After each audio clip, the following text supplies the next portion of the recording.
Hi, and welcome to Book Chat with Julie.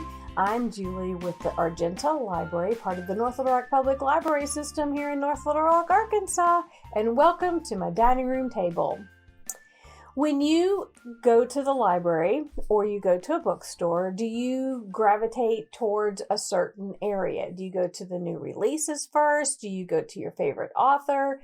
Do you go to the book display that maybe they have set up and you're like, wonder what this is for this month or this week? It's interesting to always watch people. Some people go exactly straight to where they want to know. They know exactly where they want, who they're looking for and what they want to read. Some kind of meander around and they're kind of looking to see if we have a new display. Do we have new releases? What's the latest? Is there new authors out there? Well, I'm going to show you 4 authors today. 2 of the authors, this is their very first novel. They were brand new to me, obviously, and it was their very first time to ever have a novel published. And that's always fun and exciting. And it's fun to go and find their interviews with the press or for a publishing company and see, how excited they were about having their first novel published. So the first one I'm going to talk about is called Looking for Jane, and it's by Heather Marshall. And this was a great read. It's a very timely read. It has a lot of current event topics, but it is set in 3 different time periods. It's set in 1971, 1980, and 2017, and then comes around to the present. It's basically a story of, there's a collection of women in the story. They meet, the main characters they meet at a Catholic home for unwed mothers. And that was in the early 70s, where things were quite different in the 70s. And this is how they meet, and you're going to follow their stories as they come along. And you might be surprised what Looking for Jane and who Jane is. But it was a great read. The next new author to me is Jessa Maxwell, and she has the Golden Spoon. And it is, if you are a fan, like I am, of the British Baking Show or any kind of Food Network's Summer, Spring Baking Champion, the Holiday Baking Championship, this is that kind of a setting. And so you have a cast of people competing on a baking show. But there's a murder and there's a dead body, and the cast must come together before the next one is eliminated off the show or eliminated.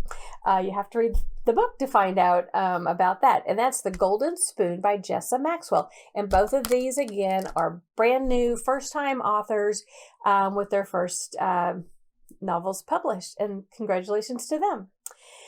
So if you are also one that you gravitate towards authors that you've already read, they're tried and true, and you can always get a good read out of them. 2 of those for me is Susan Meissner. She's a fantastic historical fiction author. Everything that I've ever read of hers, I've loved. I love her interviews. I love to follow her on Facebook. But this is called Only the Beautiful, and it is set in 2 different time frames as well. It is set in 1938 California and 1947 in Europe. And again, it's a historical fiction by the best and a strong story about a young mother's fight to keep her daughter. So if you think about the time frame, 1938 through 1947, that alone kind of sets you up for the historical part of it. And Sally Hepworth, probably in my top 10 all-time favorite authors, is Sally Hepworth. And this is The Soulmate. And Prepare Yourself for Hers is a thrilling, addictive novel about marriage, betrayal, and the secrets that push us over the edge. So Sally Hepworth, I can usually get done in a day if I don't have cooking or laundry or other people to take care of. And sometimes I just have to put my gone reading sign. You know how people put the gone fishing sign out on their door? I have one gone reading. And so I can usually get hers done in a day. I enjoy her books very much. So these are in the library. As I have said in the last few videos, all of these are on Hoopla or on Libby. And again, if you're new to that, be sure to call me or come into the library if you're local, and I can show you how to set those up on your iPad, on your tablet, your Kindle, on your phone. And those are also, you can stream, the movies and things that are available on those devices as well. You can stream them through to your TV. But we're here to help you. So I hope you enjoy one of these 4 reads, the 2 new ones, and 2 tried and true authors that I like to share with you. I loved both of these for first-time authors. And I thank you again for joining me for another episode of Book Chat with Julie.